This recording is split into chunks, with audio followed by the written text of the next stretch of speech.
Oh, c'est bon. Tac. Wouh!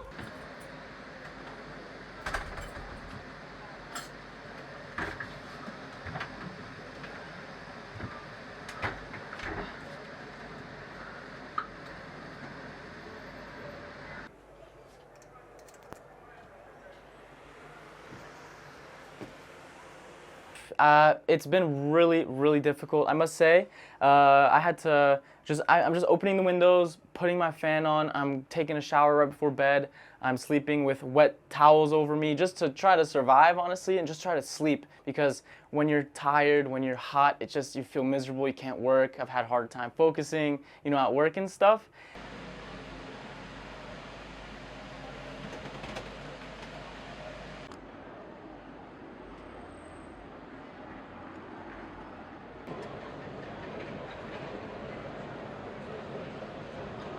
We expect more frequent, longer, and more intense heat waves across much of Britain and Northern Europe.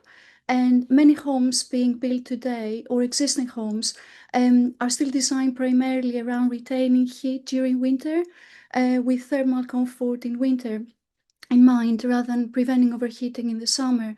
So it's really important that we climate proof our housing stock for the warming climate.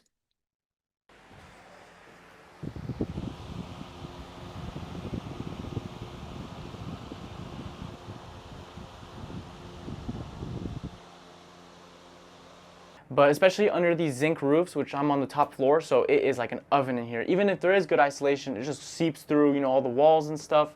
And even if you close the windows, it just becomes an oven after a couple hours of sunlight. It's difficult, yeah.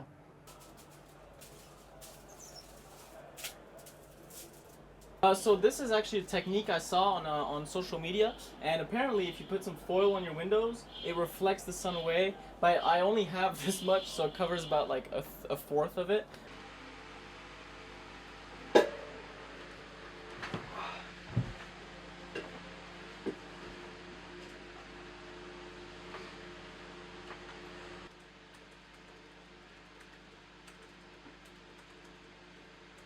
So there is a lot of monitoring and modeling work suggesting that external shading or other means that block solar radiation before it enters a building are the most effective when it comes to overheating mitigation. So this could be through roof overhangs, the building geometry, creating shading, for example, recessed balconies, external shutters, external blinds, or even carefully designed vegetation, green infrastructure. So all these measures can be used to stop solar radiation before it enters the building. And this is much more effective than trying to remove the heat after it has built up indoors.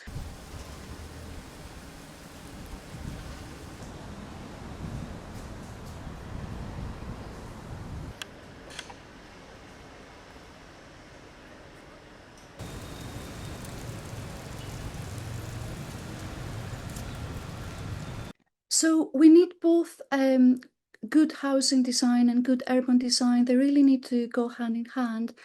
Buildings don't exist in isolation.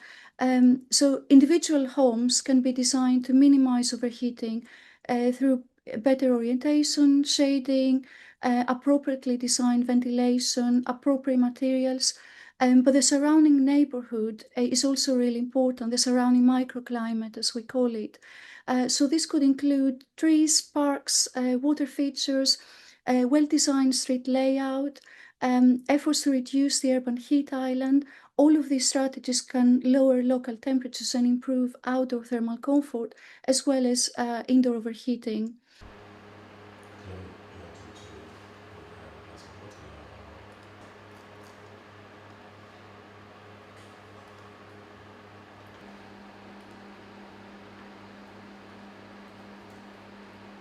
Yeah, it's been tough, but to cope with the heat, I've been sitting in front of the fan, regular showers, I've had the doors, the windows open, doing everything I can to kind of stay cool, but it's been pretty uncomfortable, so.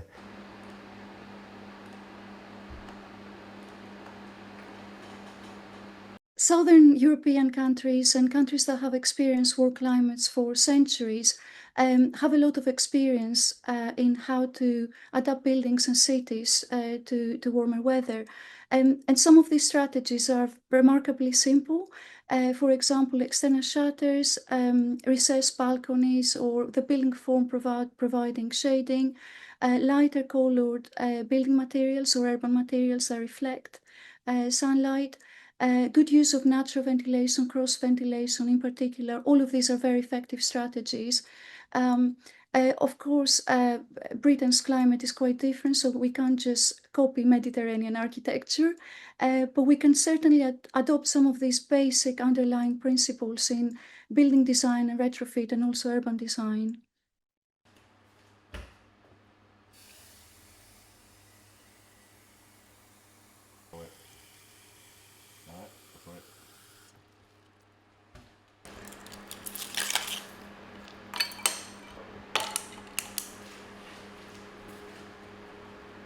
I don't think Britain's ever been set up for heat. I think it's quite apparent when you go to a different country how much more adapted they are for like the infrastructure, etc.